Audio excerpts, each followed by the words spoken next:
Hello students, इस video में आज हम फोर्थ क्लास का fifth chapter the peacock our national bird, मोर हमारा राष्ट्रीय पक्षी, इस लेसन के एक्टिविटी करेंगे। ये लेसन मैंने पहले करवा दिया है, वो आप ऊपर आई बटन पर क्लिक करके देख सकते हो। तो चलो हम इसकी एक्टिविटी शुरू करते हैं। एक्टिविटी फर्स्ट का पार्ट ए है। इसमें आपको कुछ क्वेश्चन लिखे हुए हैं जिनके आंसर आपको देने हैं। तो चलो हम इसको करते हैं। फर्स्ट क्वेश्चन है आपका, which family of birds does the peacock belong to? मोर पक्षियों के किस परिवार से संबंधित है? कौन सा है वो? फीजेंट्स। तो आप इसका आंसर लिख देना, फीजेंट्स। नेक्स्ट है, what is the name of our national bird? हमारे राष्ट्रीय पक्षी का नाम क्या है? इसका आंसर होगा पीकॉक। नेक्स्ट है, where does the Indian peafowl live? भारतीय मोर समूह कहाँ रहता है? तो आप लिखोगे,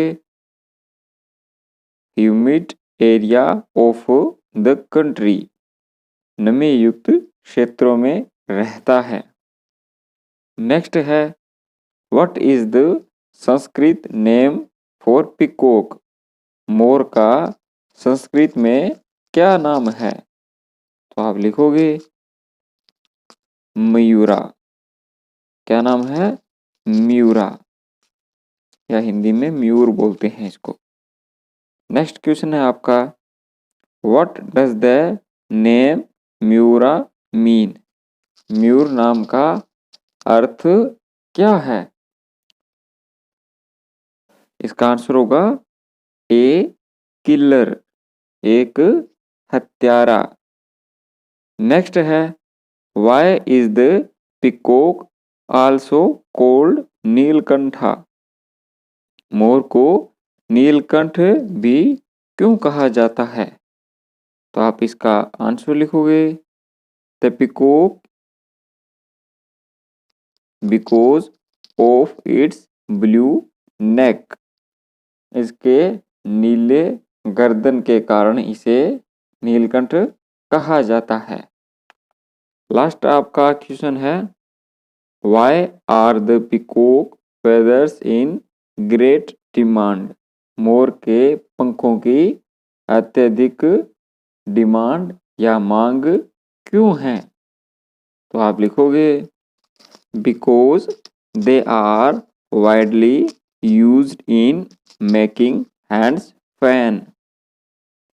क्योंकि हाथ के पंखे बनाने में इसका उपयोग किया जाता है।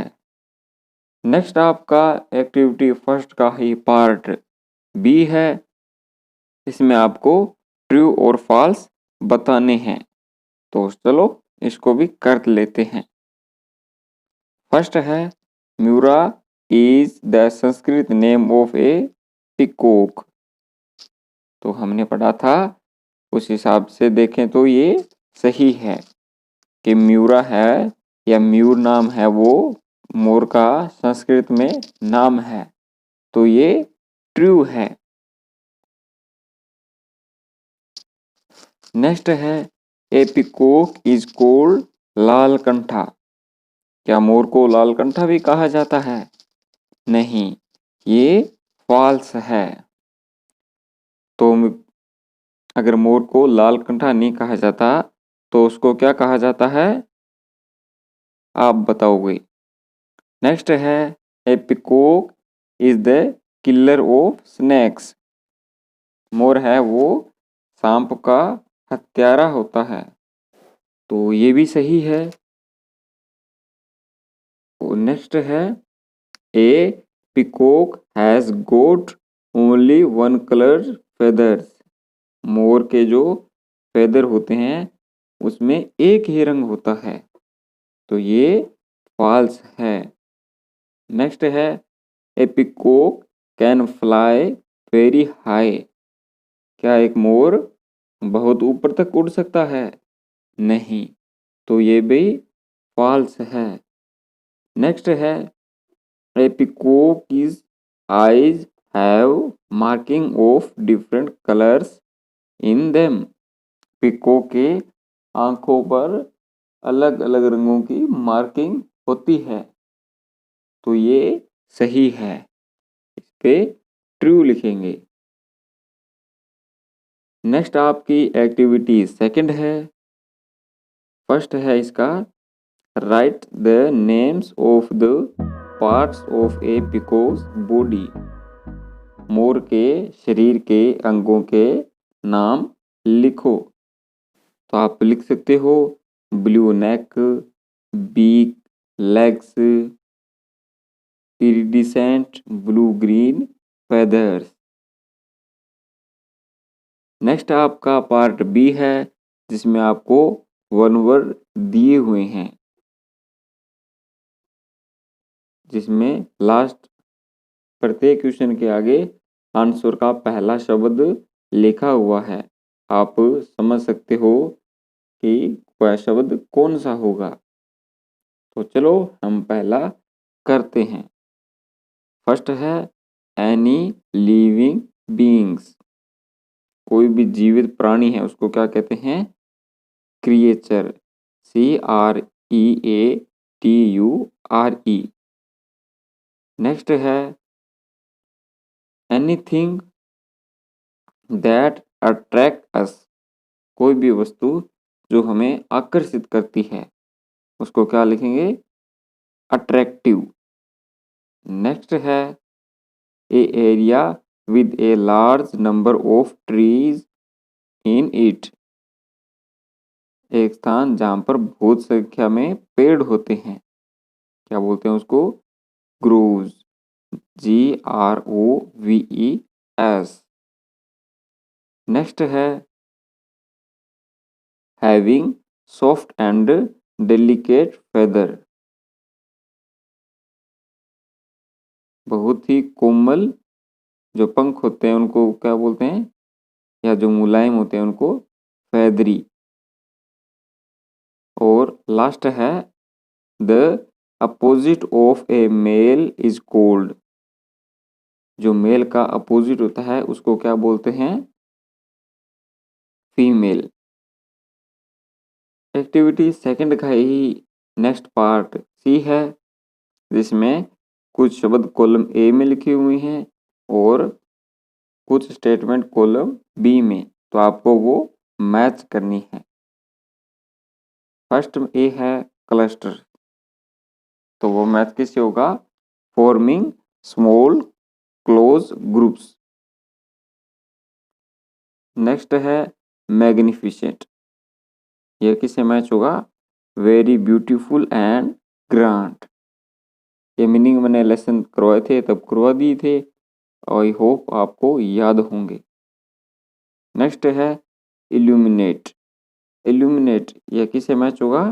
ब्राइटन विद लाइट, मतलब जो चमकीला होता है, लाइट से जो चमकता है उसको क्या बोलते हैं? इल्यूमिनेट। नेक्स्ट है पीजेंट्स, तो यह किससे मैच होगा? A long tail bird. लंबे पूंछ वाले जो पक्षी होते हैं उनके ग्रुप क्या बोलते हैं? पीजेंट्स। नेक्स्ट आपका पार्ट डी है, इसमें आपको जो शब्द दिए हुए हैं उनको ध्यान से पढ़ना है और कुछ आगे शब्द दिए हुए हैं उनको आपको एक नया शब्द बनाना है। तो चलो इसको भी करते हैं। जैसे इसमें दिया हुआ है कलरफुल, तो इसमें कलर शब्द अलग है और FUL फुल शब्द अलग है। पावरफुल में भी ऐसा ही है, पावर प्लस फुल। तो इसी हिसाब से आपको बाकी के शब्द आगे बनाने हैं, जैसे वंडरफुल, केयरफुल, यूजफुल। इसी तरह जो बच गए वो दोनों आप करोगे। नेक्स्ट आपका इसी का ही पार्ट ई है। इसमें आपको कॉलम ए में कुछ शब्द लिखे हुए हैं लेकिन वो एक सही स्पेलिंग नहीं है, तो उनके जो लेटर हैं वो आगे पीछे हैं, तो आपको एक सही स्पेलिंग में उनको लिखना है। जैसे फर्स्ट है कलर की, तो जो सही स्पेलिंग होगी वो होगी COLOUR। और सेकंड है कंट्री की, COUNTRY। और बाकी जो बच गए वो आप खुद करोगे। तो यहाँ तक आपका लेसन कंप्लीट हो जाता है। आगे कुछ टॉपिक हैं वो ग्रामर के हैं, तो वो जब आपको मैं बाद में करवा दूंगा। तो अब आप इसको लेसन को बैठ के पढ़ो। नेक्स्ट आपकी वीडियो बहुत जल्द आएगी।